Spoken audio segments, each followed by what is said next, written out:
نحمده ونصلي ونسلم على رسوله الكريم اما بعد فاعوذ بالله من الشیطان الرجیم بسم اللہ الرحمن الرحیم۔ میرے واجب الاحترام سامعین کرام، آج آپ حضرات کے سامنے بخاری شریف کی ایک اہم حدیث سنانے چلے ہیں۔ نبی پاک صلی اللہ علیہ وسلم نے ارشاد فرمایا، مسلمان کا بھائی ہے، لہٰذا ایک مسلمان کو چاہیے دوسرے مسلمان کے ساتھ حسد نہ رکھے اور دوسرے مسلمان کے ساتھ بغض نہ رکھے اور دوسرے مسلمان کا نقصان نہ کرے اور دوسرے مسلمان کے پیٹھ پیچھے اس کی غیبت نہ کرے۔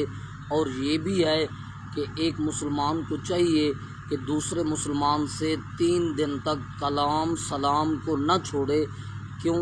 اس کی وجہ یہ ہے، نبی پاک صلی اللہ علیہ وسلم نے دوسری حدیث پاک کے اندر ارشاد فرمایا، اگر کوئی مسلمان بندہ کسی دوسرے مسلمان سے 3 دن تک بات نہیں کرتا تو جب 3 دن کے درمیان اس پر موت آئے گی تو وہ بندہ دخل النار، نبی پاک صلی اللہ علیہ وسلم نے ارشاد فرمایا وہ بندہ جہنم میں داخل ہو جائے گا۔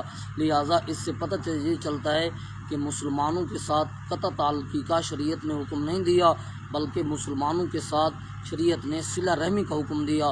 میرے واجب الاحترام، اگر ہمارا میسیج اور پیغام آپ کو اچھا لگا تو ہمارے پیغام کو لائک کرنا، شیئر کرنا اور پیج کو فالو کرنا۔ جزاکم اللہ خیرا۔